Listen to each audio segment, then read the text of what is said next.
just absolutely fucking destroyed. After the game, Piker goes home to stream. Usually Sundays are a little more chill, he says, but today he's in a lively mood. He fires up a YouTube video featuring a bunch of computer animated crabs dancing on a beach to a techno song. This is Crab Rave. The clip he breaks out to commemorate a joyous event. The chat knows what's coming and starts going nuts. Oh shit, crab emoji. Bring out the crabs. Ladies and gentlemen, Piker begins. Lindsey Olin Graham is dead. The chat flips out. Lindsey Graham is pro-life, continues Piker, and yet Lindsey Graham has died. 1,000 crab emojis bloom. At least for a day, Piker takes another swing of his pickaxe. All right. I mean, it's a pretty good article. You know? I like it. I enjoyed it. Good read.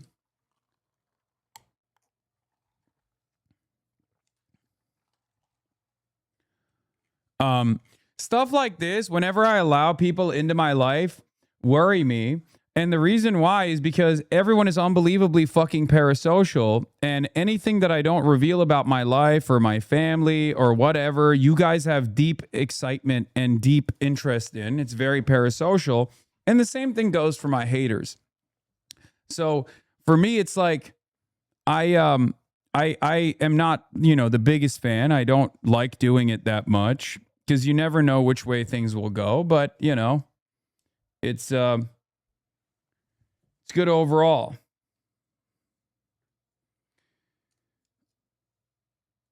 The fact that you haven't had Hannah Einbeiner on anything from Streamer or Pod is a crime? Yes. I know. We'll have her on eventually. She's working.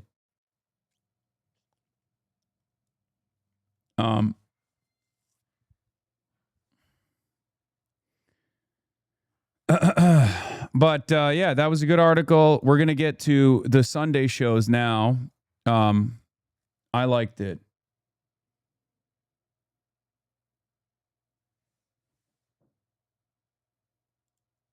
He's targeting journalists now for writing about you. Is this another insane paid for sweet piece? Who's the author on this one? If you're curious how many insane Hasan the Hun clips are hitting the timelines, because not a single left-leaning person who's had him on the show has ever seriously taken him to task for unconscionable stuff. He says on a near basis. What is happening? Is he okay? He's not okay.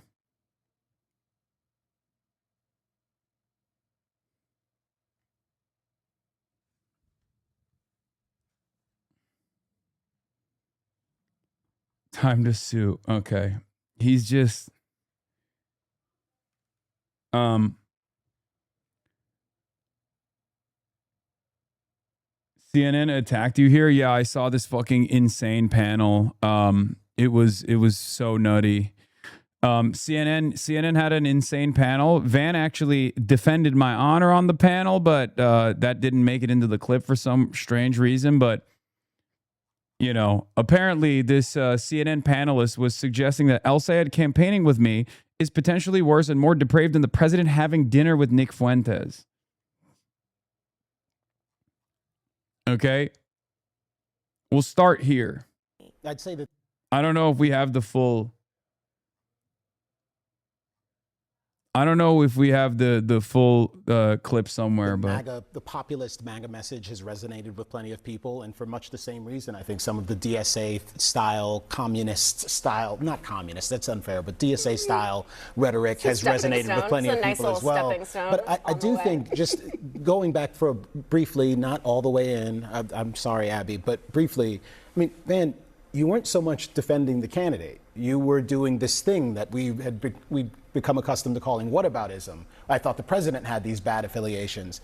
It does seem totally appropriate to address El Sayed's politics and proposals, but also to address his affiliations. And the affiliation with Hasan Piker is one that strikes me as particularly odd. Nick Fuentes is someone who is a vile, awful character in our politics, but he's also not someone who I've seen any prominent Republican aspirant or elected official like palling around with regularly. There was that conversation about Donald Trump having lunch with him. Yeah, that was Kanye, what are you talking about? Kanye brought him to the dinner. I'll be with Van on that. And for the most part, but honestly, for the most part, you've only heard prominent Republicans repudiating him.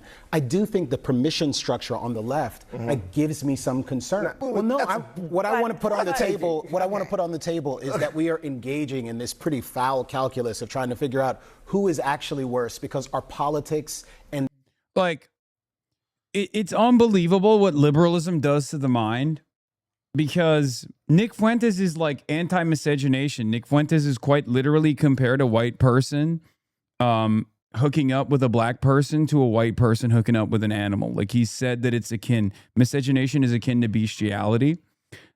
So like that comparison is so far-fetched, and I don't know why people try to make that comparison. I mean, I guess I understand it, because like it's literally probably shit that they've seen, like clips that they've seen, and if that's like their first interaction with my commentary, maybe they think I'm like incendiary in a similar manner. But it is such an unbelievably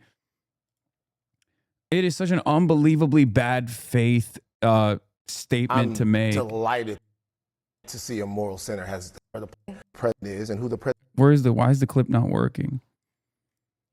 We got to find it. No sane person would say something like that. CNN debate goes off the rails after Israel and Hamas comparison. Camilla Foster was a former Fox News. Oh, they're a former Fox News business commentator. Okay, that makes a little bit more sense. But yeah, it's just like totally unfair. It's totally inaccurate. And it's not even like Nick Fuentes. I think the more apt comparison would probably be myself and Charlie Kirk, which is one that like at least this industry had presented us as opposing figures and peers. And even then, I think Charlie Kirk's view is far more odious than anything they could present, unless they're like Republican, unless someone is a reactionary, Republican, a fascist. You're probably not going to look at the totality of my worldview and then compare it to Charlie Kirk's and say Hasan is just as bad or worse. And what's crazy is for some liberals, they're literally now making the comparison that I'm worse than Charlie Kirk, which I find very strange. Like Charlie Kirk has literally said, like, if he sees a black woman piloting an aircraft, like, he's unsafe. He knows he's unsafe. Like, that is an unbelievably racist position to have. Charlie Kirk is anti-civil rights movement. Charlie Kirk is anti-Voting Rights Act. Like, this is not a fair comparison at all. The only difference is like what Charlie is saying is considered radical by, you know, emotionally sound and kind-hearted individuals who have been able to maintain their sanity in spite of the barrage of reactionary media. But for the most part, it is more broadly representative of how insane the conservative movement is, how insane the conservative movement has become. Like, that kind of commentary is normalized on the conservative side, but there's no moral equivalence between my worldview and that. Do you understand? Like, I used to oppose the Charlie Kirk comparison because he's a party stooge and he's like genuinely was a genuinely racist person, right? There's no moral equivalence on the left. There's no moral equivalence on the left. You can't just sit there and say like, oh, well, socialism and fascism are two sides of the same coin. Like, you're a fucking insane person. There's higher degrees of socialization in many other countries. In the interim period, many of the DSA candidates are basically pushing for social democracy, social democratic provisions. And these provisions are unbelievably popular. The Democratic Socialists of America's goals of changing American society and American politics is through the electoral route for the most part. Obviously, there's hurdles in front of it. But like, regardless, nothing that we are advocating for overall, by and large, is dangerous or scary or even remotely unpopular, right? Longer archived raw clip. Condemnation of an attempted terrorist attack on a Michigan synagogue that would have killed 140 Jewish children without condemning Israel in the very same sentence. and like the fact that he pals around with Hassan Piker, who he can't condemn, but who has said the United States deserved 9/11 and maybe people should murder Senator Rick Scott. Yeah, bullshit. Anyway. Now, he said he apologized for that, but only because he was kicked off social media for saying you should kill a sitting Republican office holder. All of that is fair game. This guy's a very damaged candidate. And the father-in-law, one of the biggest donors to the campaign and the biggest boosters, is a founding member of an organization that has been investigated for funneling money to the Muslim Brotherhood on the way to Hamas. I mean, these are really crazy, crazy things. And I think it's fair to ask questions about all of them, just like you would someone Trump's campaigning with, just like anyone is campaigning with. We would all say scrutinize them, and that's what this is. I think it's fair. Is it? Wow. I'm delighted to see a moral center has been found, man. Because Wait, how do we find where those clips are? Like, how do we find where the continuation of those clips are? I don't know how to move and to pass the Medicare for all. I think a lot of Michiganders want that right now. I thought you guys were the party of Laura Loomer.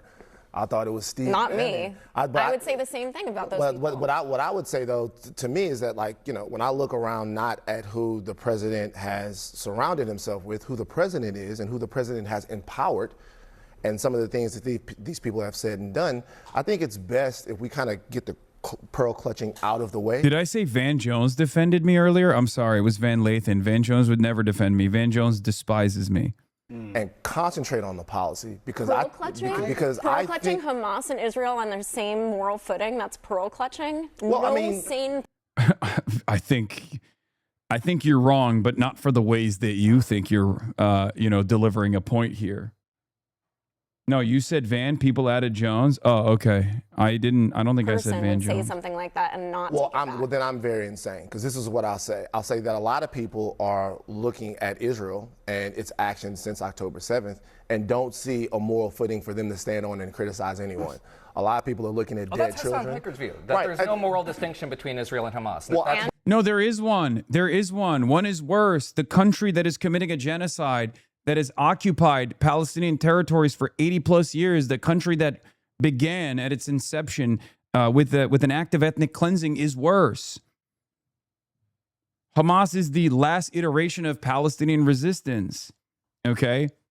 And regardless of the war crimes, if you look at the totality of Israel's violence and the totality of the Palestinian resistance violence in retaliation to Zionist violence early on and then Israeli violence afterwards, it's not even a comparison. And it's not just my assessment. This is the assessment of Gabor Mate, for example. There are plenty of people who, there are the overwhelming majority of academics understand, and even international law technically understands this reality. People make it seem as though this is just my expression that is so far-fetched. It is you that is far-fetched in this circumstance. It is you that is out of touch. You're out of touch with the reality. You're out of touch with an understanding of the humanity of the Palestinians, with the expectation that Palestinians are always going to sit there and eat it. It's just totally ridiculous. But Republicans are thrilled to litigate that issue. That's fine. I'm glad. Are they? I don't think they are. Because if they were thrilled to litigate that issue, that would be the issue that they're putting up at the forefront of their conversation. And that conversation would not go well for them at all.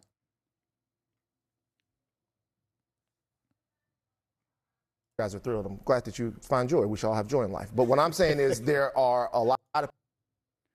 I wish they would have me on to talk about my takes rather than have people try to defend them. And Van does a pretty decent job here. All I'm saying is I am capable of communicating my worldview fairly well, and I could do it in this setting. I don't know why they're so worried about it.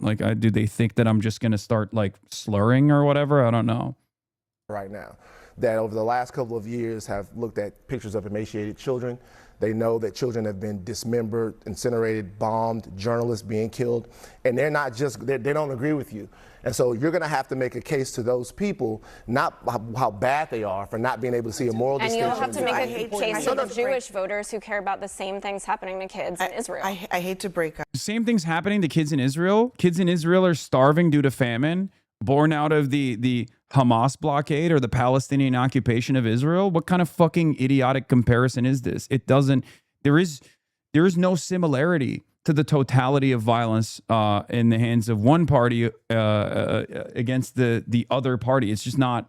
Up this foreign Bullshit. policy It's discussion. delusional. And if the counter for all of this stuff is like, oh, well, we just don't want to give you a platform. Well, I have a literal competitive platform to CNN. Okay. And for the demographic that all of these guys are desperately fighting for, I have a far larger platform for the 18 to 35 demographic than they do. So that platforming argument is actually super silly. It's silly when people yell at me over it as well, when they're like, oh, you're platforming this person, that person. It's like, I don't traffic in those kinds of narratives, with some exceptions. They have to be an unbelievably exceptionally bad person for me to think about like that. What about the economy? Because I'm not saying that flippantly. I'm just saying, you know, there is a hierarchy of needs here for the American people. And I don't think there's really any question that at the top of that list is the economy. And there are all these things that you could say about El Sayed and a lot of these other candidates. But one of the big reasons that these messages, whether you call them socialist or not, are working is because people feel like the system is broken. It ain't working for them. Yeah. They are not bringing home enough money. I'd say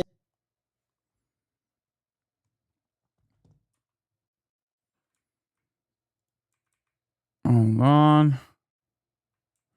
Then this guy starts chirping about I'd say me. that the populist MAGA message has resonated with plenty of people, and for much the same reason, I think some of the DSA style, communist style, not communist, that's unfair, but DSA style rhetoric has resonated with plenty of people as well. But I do think, just going back for briefly, not all the way in, I'm sorry, Abby, but briefly, I mean, Van, you weren't so much defending the candidate. You were doing this thing that we'd become accustomed to calling whataboutism. I thought the president had these bad affiliations. It does seem totally appropriate to address El Sayed's politics and proposals, but also to address his affiliations. And the affiliation with Hassan Piker is one that strikes me as particularly odd. Nick Fuentes is someone who is a vile, awful character in our politics, but he's also not someone who I've seen any prominent Republican aspirant or elected official like palling around with regularly. Yes, because Nick Fuentes is an open neo-Nazi. I feel like there are a lot of people in mainstream media, people who self-identify as liberals, or people who are conservative, or people who just like are terrified of, you know, socialism, whatever, that try to do this like blanket both sides are bad statement. Nick Fuentes not only had dinner with Donald Trump, but like the other side of the story is this almost makes it seem like Donald Trump is a less repulsive figure in American politics than me. Okay? And if you have that take, you're a fucking psychopath. Like, it's not even Nick Fuentes. Nick Fuentes is obviously an edge case. Okay? But we're talking about like the broader Republican Party. Like, you really think I'm a worse figure than the Republican Party? You have to get, like, I can't think of anything that they would see to be as odious as like anything that Donald Trump has done beyond like, I guess, Israel related takes. And if that's the case, if that is the case, if like Israel is that powerful of a motivator for you to say, oh, this guy is saying like, you know, Hamas is 1,000 times better than Israel. That I think is like worse than Nick Fuentes even. Like, that's not only not worse than Nick Fuentes, that doesn't even come close to anything that Donald Trump has done or anything that the average Republican has done. You have to literally fucking snap out of it. You have to completely snap out of it, dude. What the fuck? These people are delusional. They are completely fucking delusional. Charlie Kirk was infinitely more incendiary than what I have, than anything that I have said or done. It's crazy. I think these guys are all so servile to not only corporate interests, but the interests of Israel, it seems, that they just like say these unbearable things that are totally ridiculous to the average person, right? And I tweeted about this as well. I said, I don't believe the average American thinks taxing the rich, Medicare for all, no longer sending money or weapons to Israel, banning corporate PACs, conditional amnesty for migrants, and ICE abolition is worse than a neo-Nazi platform of Holocaust denial, anti-miscegenation, and concentration camps. It makes no sense. Democrats and independents are far more likely to agree with my policy, with my platforms, with our policy and our platforms than anything that Nick Fuentes represents. It's totally ridiculous. And the same even goes for MAGA. It's not even just like the edge cases of Nick Fuentes where you could say that is a fucking neo-Nazi and move on. I'm talking about like MAGA in general.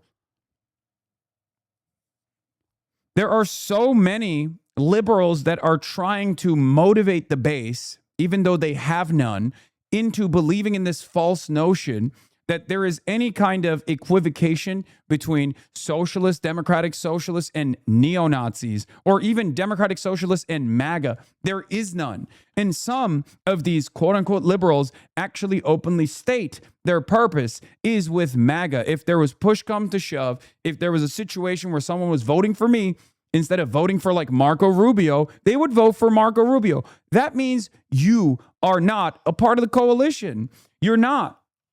That means that you're only comfortable moving the tent rightward, which is precisely at the heart of the problem with the modern Democratic Party. That establishment Democrats are far too comfortable leaning to the right, but never want to open up the tent to their left.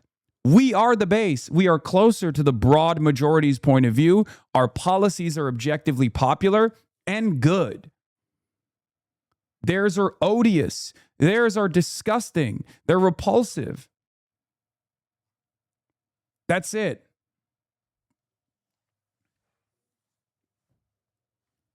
There's no moral equivalence between democratic socialism or even communism, really, with what fascism represents.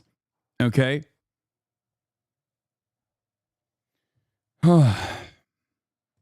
None whatsoever.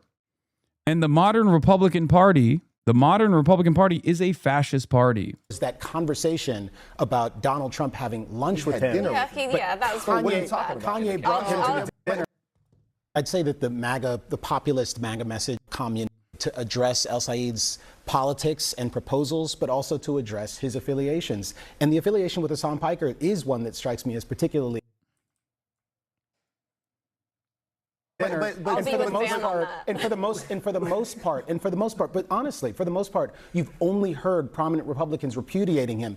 I do think the permission structure on the left gives me some concern. Now, listen to what my friend, I'll just go ahead and say this. This guy's my friend. But listen to what this guy just did. The president of the United States had dinner with the most prominent white supremacists right now in the entire world. I'm not dismissing.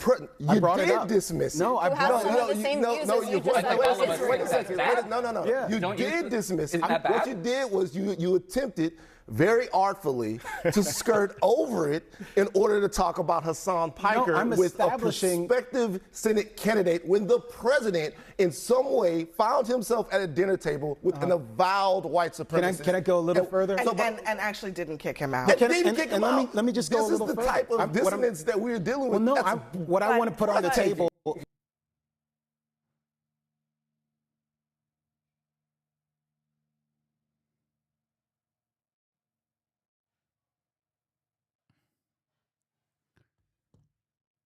Just constantly name dropping. I live for it. Yeah, it's so.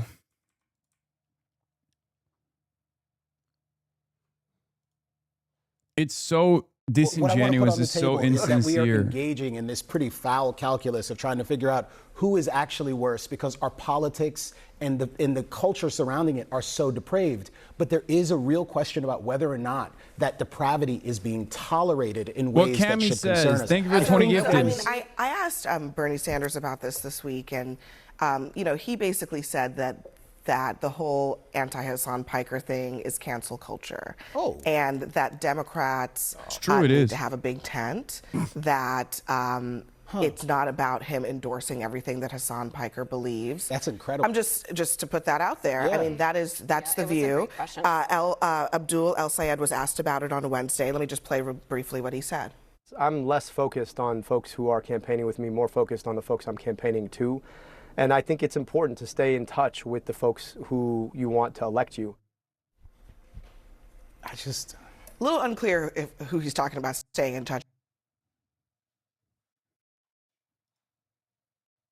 Staying in touch with, but but I mean, he knows there's a constituency of, among younger people in particular for what Hassan Piker talks about, and I will also say that's not unique to the left, right? This is something going on the right too. So yeah, I mean, this is what we're seeing. Yeah, but I think that's really stupid.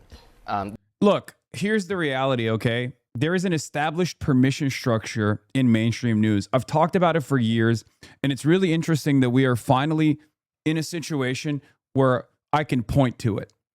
There's a permission structure for what you are allowed to say in mainstream outlets, okay? If you go outside of that permission structure, you are immediately in the danger zone. And you can go outside of that permission structure to the left, and you can certainly go outside of that permission structure to the right. Now, there's a lot less of the no-no zone on the right because the Overton window has shifted so dramatically to the right because Donald Trump is the president, right? And for years and years, there's also been like a more structural allowance for right-wing sentiment because right-wing sentiment doesn't disrupt the corporate hierarchy that exists under capitalism. It's oftentimes beneficial, right? Like, one example I can give you is the permission for Islamophobia, the way that Islamophobia was used as a tool to justify the global war on terror, right? For 2 decades, 3 decades almost. That creates a permission for being as Islamophobic as you want to in very open and very flagrant ways and still be able to go on television and say whatever the fuck you want, okay? So on the far right, there are very few people that are outside of that permission structure. Nick Fuentes is one of them, right? Nick Fuentes is one of those guys. It's like there are very few. Alex Jones is another one. Nick Fuentes is another one. But on the left, there is an entire mountain of thought that doesn't get any that doesn't get any airtime and is not considered like serious and is only covered cynically. Okay? Is only covered cynically. And that's the problem. Just because someone is outside of the neat confines of the liberal permission structure doesn't mean that there is moral equivalence between leftist thought and rightist thought. Okay? This is something that these people cannot comprehend. Yes, my job, the way I see my position in American media and international media, is to move the permission structure further to the left so there's a little bit more normalcy in the way that we cover these issues, especially because my worldview is not only not as repulsive, toxic, or odious as those on the far right, but it's also very popular overall. Just because it gets no discussion, no serious discussion in mainstream outlets doesn't mean that there isn't an opportunity or an outlet for this kind of discussion. And my popularity, our popularity on the independent media side proves that reality. One example you can use is Israel. If you were to look at the totality of mainstream discourse on Israel, even now, they are totally out of step with where the base is. Okay? They're totally out of step. Who do you think is closer to the mass expression when it comes to this issue on Israel? Myself or Jake Tapper? Right? Someone like, someone over at Drop Site News or someone over at CNN, someone over at MSNBC. Now, that's by design. The real reason why there's tension now and this whole conversation revolves around the radical nature of the leftist thought, radical nature of the DSA, radical nature of Hassan Piker. The only reason why this discourse is happening is because there's this friction where we in the media side, we on left media have become an undeniable force. And not only have we become an undeniable force in discourse, because obviously a lot of people have left mainstream media due to the crisis in credibility in mainstream news, largely because of their coverage on Israel, for example. We've also started, throwing our weight around a little bit more meaningfully. And we've seen a bunch of big victories. A bunch of big victories against moneyed interests, against corporate interests, against the system as it was designed, against establishment Democrats. And that is the reason why there's so much panic. And instead of trying to identify where the people are, these people are trying to engage in a disciplining operation. They're trying to say, look, we can't yell about the voters feeling this way, but we can try to separate media figures from the voters to make it seem like these media figures don't have their own base. They don't have their own audiences, that they're not actually captivating people, right? And even blue sky liberals are seemingly getting on board with the program. The more the centrists hand-wring and whine about Piker and progressive values, the more they look like nice fascists. People want human rights and freedom already. How is this hard? Yeah. And then immediately because there's so much content of me out there. There's so much hatred and animosity that is boiled over on the independent media side as well, for my position as like the arch leftist in independent discourse. There's a laundry list of attack hits, now the ones that the Republicans are deploying, that many others can deploy to be like, well, I'm a progressive and I fucking hate Hasan. And if you scratch the surface of that commentary, you'll realize that person is not very progressive at all, right?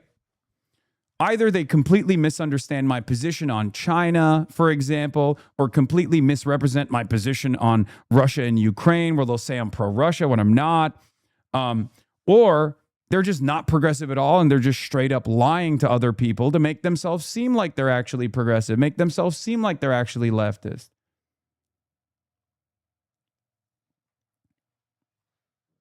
There is a very online constituency for a lot of this stuff. The notion that it manifests in political objectives, political goals, electoral goals, is really the jury's out on that one. To your point about the economy earlier. For the record, if the jury was out on that, you would never talk about this. That's the difference.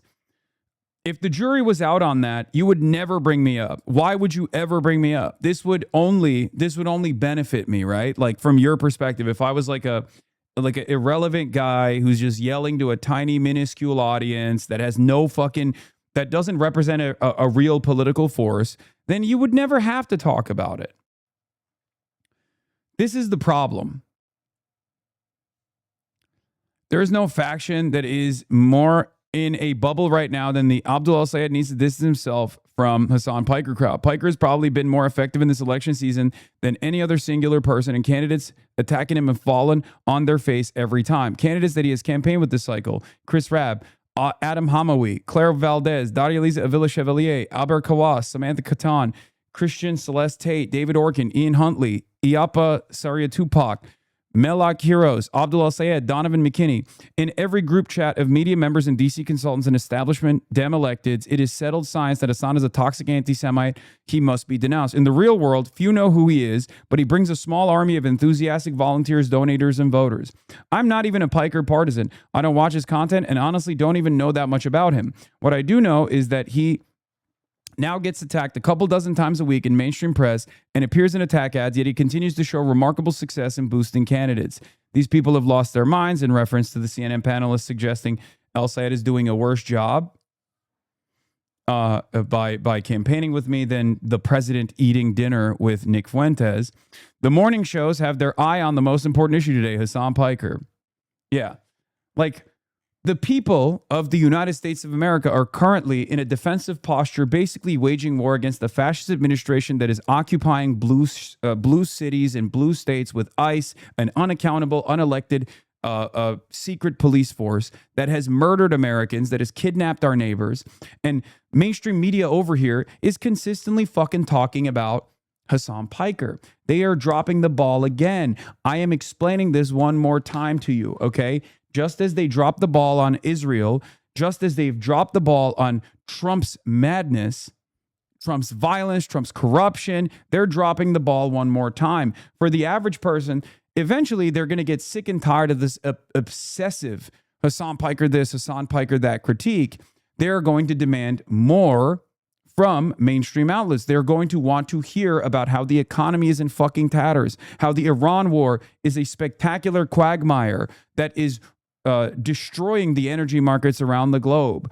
This kind of disciplining operation is going to run its course. Okay?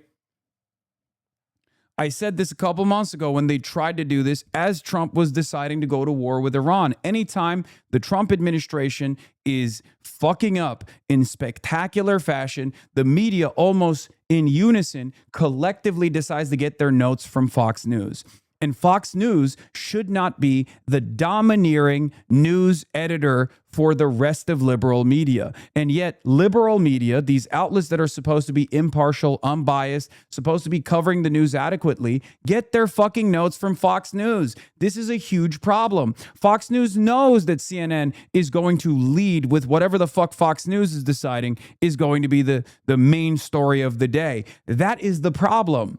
Of course, Fox News is going to try to make a mountain out of a molehill with my affiliations with campaigns because they can't talk about the fucking economy. They can't talk about the spectacular failure of Donald Trump's immigration agenda. They can't talk about the fact that Donald Trump is destroying the country. Of course, they're not going to talk about it. They're not going to talk about the Epstein files, right? You cannot let Rupert Murdoch set the agenda for American news this hard. That's the problem, right? That's where this comes from. Fox News knows that they can't talk about how devastating the Donald Trump has been for America this time around, especially. So they really tune up the culture war frequency, right? And then MS Now, CNN, all these fucking liberals in the commentariat, all the fucking Beltway pundits, they also go, oh my God, they're freaking out about this thing. Now we have to take a defensive posture and capitulate to their whims. And it's ridiculous. It's ridiculous. People don't want to fucking hear this shit. Drive discourse in the direction that you want it to be in. And perhaps for many, CNN and MS Now and ABC and CBS, they want discourse to be captured in the right-wing centric toxic media landscape instead of one where we're talking about the shit that Donald Trump is actually doing to America and Americans. And I'm pretty sure boomers are eventually going to start getting tired of this too. They're going to be like, why the fuck do we care about this guy? He just has like young voters who are getting excited to go out and fucking vote. Like, why are we constantly talking about this? I'm having a hard time making ends meet. My children, my grandchildren are never going to be able to own a home. That's a huge problem. That's what Americans care about, not this fucking bullshit. It's deeply unserious. It's deeply unserious. It doesn't fucking work. It's very silly, and I think that inevitably more and more people are going to get sick and tired of fucking hearing my name. So don't fucking capitulate to this shit at all. Because I see sometimes there are people who are like on the social democratic side who are, hearing all of these attack ads and going, you know what, actually, I guess they have some credibility, these attack ads. I guess the easiest thing to do is just like cut our losses here and move on. There are some weak-willed people, and what they fail to comprehend is that they are falling victim to the trap that the Republicans are setting. Okay? I am not a pivotal figure in American elections. I'm not saying that at all. I play my role, and it's a tiny role. Okay? It's a tiny, but albeit significant role. It's a calculation that all of these campaigns have made, and they've leaned into this bet, and they've won as a consequence of it, right? But the reason why the Republican media is actively using me as this like figurehead, actively saying like, these are the worst clips that we could find, this guy's a real piece of shit, you need to disavow him, is so that they can defang left media, independent left media. Do you understand?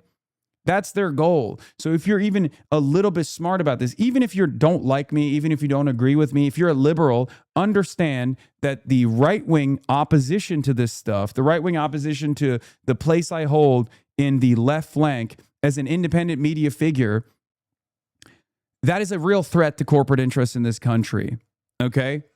If you're a liberal and you think I'm your enemy and it's not MAGA and you're getting your notes from MAGA, you need to wake the fuck up to the reality.